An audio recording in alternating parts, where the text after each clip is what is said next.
They don't give you a guidebook for the end of the world, no Lonely Planet pamphlet for Armageddon-adjacent festivities. My editor, a man whose sense of adventure peaked with artisanal kombucha, called it the story of the millennium.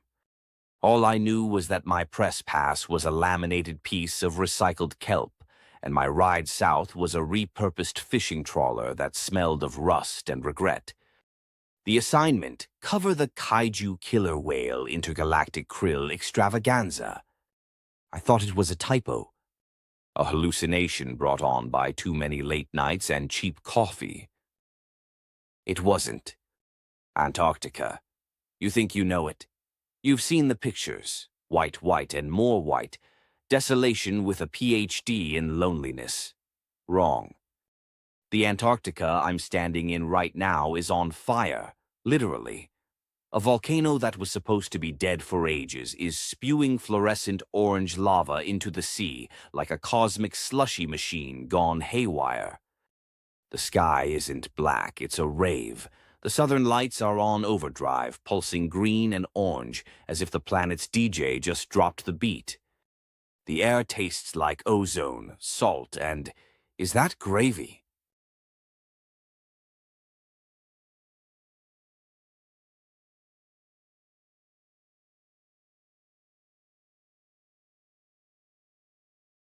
This is my third hour on the ice, and my brain has officially short-circuited. I came here expecting to write a snarky takedown of some fringe Burning Man wannabes. Instead, I'm witnessing a scene that Hieronymus Bosch would have painted if he'd had access to better hallucinogens. The waves are glowing. Let me repeat that. The waves are glowing. A nauseating, beautiful, phosphorescent green, crawling with krill that shine like tiny emeralds. And in those waves are whales. Not just whales, kaiju whales. Humpbacks the size of skyscrapers are doing lazy backflips. Killer whales, sleek as obsidian missiles, are carving through the surf, leaving neon trails in their wake. Dolphins, giant shimmering dolphins, are leaping in synchronized formations that would make the Blue Angels weep with envy. And then there's the big guy. The main event. I had to check my footage 3 times to believe it. 300 feet tall, a creature of impossible majesty they call Moose Godzilla. And yes, he looks exactly like that sounds. He has a mohawk. A goddamn rainbow-colored, glowing mohawk made of what looks like solid light. And he's surfing on the back of a blue whale. Surfing. He just let out a roar that I didn't hear with my ears. I felt it in my bones, in my teeth. It wasn't scary. It was joyous. A booming, world-shaking declaration that the party has started. I need a drink, or a therapist, or both. My official press liaison is a squirrel named Chip. He's about 3 feet tall, wears a tiny high-vis jacket with sponsor logos I don't recognize, and rides a turtle. A turtle that moves with the silent, menacing speed of a maglev train.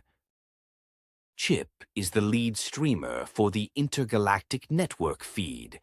He's chittering into a headset, his tiny paws flying across a console strapped to his turtle's shell.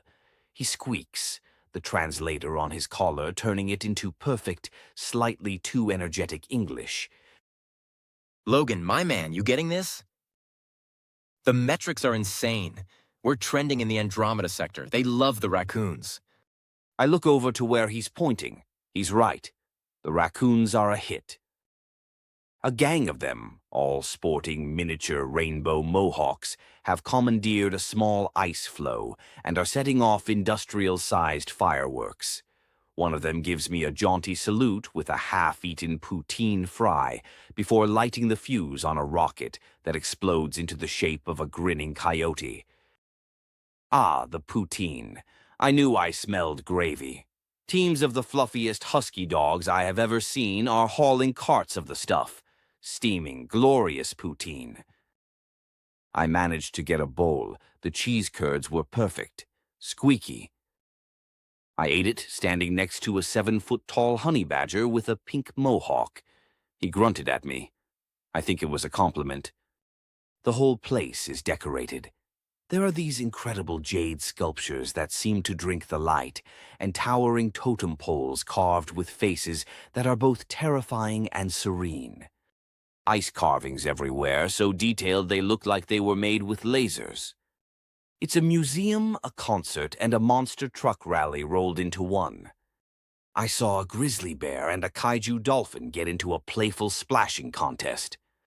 I saw a flock of Canadian geese honk defiantly at a whale fluke the size of a city bus. Nothing makes sense. The normal rules of nature have been suspended. Here, at the end of the world, everything is friends. Everything is invited. An hour ago, I was a jaded journalist looking for a paycheck. Now I'm something else, a witness, a believer. I'm watching a 300-foot-tall moose with a rainbow mohawk surf on a whale, while raccoons shoot off fireworks and squirrels broadcast it to other galaxies. And you know what? It's the most beautiful, most insane, most profoundly real thing I have ever seen. Moose Godzilla just roared again. The auroras pulsed in response. A wave of green krill washed over the ice near my feet, glowing gently. The honey badger offered me a cheese curd. My editor wanted the story of the millennium. I think I've found it. Now, if you'll excuse me, I see a poutine cart with my name on it. Logan, signing off from the heart of the glorious, beautiful madness.